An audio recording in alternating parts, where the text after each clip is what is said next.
అవును. అసలు మొత్తం అదే. ఎందుకంటే సో ఇండియా వైడ్‌గా సినిమాని చూడనోళ్ళంటే ఎవరు లేరు నాకు ఎవరు లేరు. తెలిసి. కన్నాని దిరించడంలో చేశారు. సో అదొక ట్రేడ్ మార్క్ లాగా పడిపోయింది. ఇప్పుడు యెస్. నాకు ఒక ఎక్స్‌పెక్టేషన్ ఓకే. ఇప్పుడు దీన్ని మ్యాచ్ అయ్యేలాగా నేను నెక్స్ట్ ఇంకే సాంగ్ చేయాలి అని. That is where I feel ఒక గ్యాప్ ఉంది తారక్ గారు. బట్ అది కల్చర్ బేస్డ్ సాంగ్స్ రావడం అనేది ఏ 100 ఏళ్లకు కానీ బట్ అదంటే మీరు డాన్సర్ కింద ఆలోచించినప్పుడు మాత్రం అది ఖచ్చితంగా. బట్ మీరు చేసిన క్యారెక్టర్స్ వైస్ అయితే మాత్రం ఎక్కడ మీరు రిగ్రెట్ అవ్వాల్సిన అవసరమైన క్యారెక్టర్స్ అయితే ఇప్పటి వరకు పడలేదు. ఏం లేదండి. అస్సలు లేదు. Almost in fact I want to do more and more. More and more. Yeah! అయితే ఇప్పుడు అసలు ఒరిజినల్‌గా ఇప్పటి వరకు యానిమల్ గురించి మాట్లాడుకుందాం. ఇప్పుడు హాసిత గారి గురించి మాట్లాడదాం షూర్ యాక్చువల్‌గా. అండి. షూర్. నేను చూసినప్పుడు ఒక యాంకర్ ఇప్పుడు ఇంతకు ముందు చెప్పుకున్నట్టే ఇప్పుడు మీరు ఒక యాక్టర్ కింద, ఒక యాహ్! డాన్సరు, కొరియోగ్రాఫరు అలాగే ఒక డాన్స్ నేర్పిస్తున్నారు చాలా మంది యాహ్! పిల్లలకి. యాహ్! మరి ఇన్ని రోల్స్ 24/7లో మీరు అడ్జస్ట్ చేసుకుంటా ఉన్నప్పుడు అంటే ఎక్కడన్నా ఏదన్నా ఒక ఏరియాని ఎక్కడన్నా మిస్ అవుతున్నాను అన్న ఫీలింగ్ వస్తదా ఎప్పుడన్నా?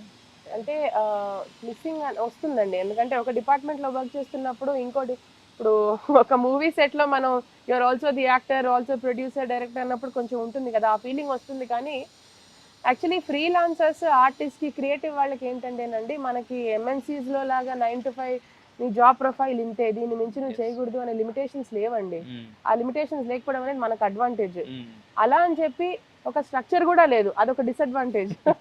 సో, ఈ రెంటి మధ్యలో మనం కొంచెం అలా మన రూట్ ఏంటో వెతుకుతూ వెళ్తాము. Yes. Basically I was a very good student అండి. అకాడమికల్లీ అంతా కూడా చాలా బ్రైట్. సివిల్స్‌లోకెళ్తాననుకున్నారు మీ ఫ్యామిలీ వాళ్ళు. నేను ఆర్ట్స్‌లోకొచ్చాను. స్టార్టింగ్ ఫ్యూ ఇయర్స్ చాలా కన్‌ఫ్యూజన్ అయిందండి. ఎందుకంటే టక్కన ఎవరైనా అడిగితే నేనేం సమాధానం ఏమి ఇవ్వాలి ఇప్పుడు నేను డాన్సర్ అని చెప్పాలా? యాక్టర్ అని చెప్పాలా? సో, ఆ కన్‌ఫ్యూజన్ దాదాపు 5 ఏళ్ళు పైగానే I I went through that identity crisis. Okay. Okay. Today I'm more confident అండి. నేను ఏం చేసినా నాకేం కావాలి లైఫ్‌లో అని చిన్న క్లారిటీ ఇప్పుడు వచ్చింది. ఇంకోటేంటంటే ఇప్పుడు ఎవరు అడగను కూడా అడగరు యాక్చువల్‌గా. They yeah! ఎందుకంటే అంటే ఇప్పుడు మహా అడిగితే ఆటోగ్రాఫ్, ఫోటోగ్రాఫ్ అడుగుతారు గానీ ఇప్పుడు మీరేం చేస్తున్నారని అడిగేవాళ్ళు చాలా తక్కువ మంది ఉంటారు కానీ నాకు ఆ తెలిసినంత ఎక్స్‌ప్రెషన్ వరకు. భలే ఉంటుందండి. మామూలుగా పబ్లిక్‌లోకెళ్తే ఈవిడనెక్కడో చూసానా అన్న ఎక్స్‌ప్రెషన్ మాత్రం అసలు అది ఎ అది ప్రైస్‌లెస్ అంటారు అదే గదా! ఇంతకు ముందు అన్నారు కదా! ఐడెంటిటీ క్రైసిస్ అన్నారు కదా! ఇప్పుడేంటంటే మన ఐడెంటిటీని మనమే దాచుకోవాల్సిన పరిస్థితి వస్తది. అంటే ఫ్రీగా ఎక్కడికి వెళ్ళడానికి ఉండదు. అంటే యాహ్!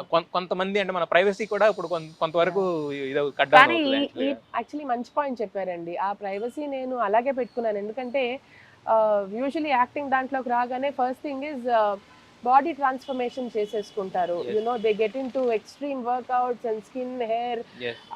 ఒక ఒక ర్యాట్ రేస్‌లో ఒక ప్రెషర్ ఉంటుంది. ఇలాగే కనిపించాలి అవునవును. తెర అవును. మీద కూర్చున్నా, నిల్చున్నా, తర్వాత డ్రెస్సింగ్ కానివ్వండి, ఏ టు జెడ్ అంతా మార్పొచ్చేస్తుంది. యెస్. యెస్.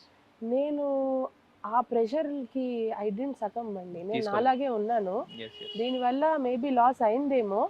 బట్ దీనివల్ల ఒక ఆథెంటిసిటీ అనే ఒక ట్యాగ్ వచ్చింది. వచ్చే రోల్స్ కూడా యాహ్! కొంచెం ఒరిజినల్ రోల్సే రావడం నాకు పోనీ ఇదే బెటర్ కదా అని నాకు అనిపించింది. అదే నేను నేను అంటే ఇప్పుడు ఒక 100 సినిమాలు చేసి దాంట్లో ఒక 5 హిట్ అవ్వడం అనేది జనరల్‌గా ఎవరికైనా జరుగుద్ది. కరెక్ట్. మీరేంటంటే చేసిన సినిమాలో ఆల్‌మోస్ట్ 90% అది హిట్‌లే. నిజంగా ఏదన్నా 1, 2 మొన్న కూడా సినిమాలు ఎవరో కొంచెం అటు ఇటు అంటున్నారు. తప్పదు. డిసైడ్ అయిపోయావా only pan India, only success.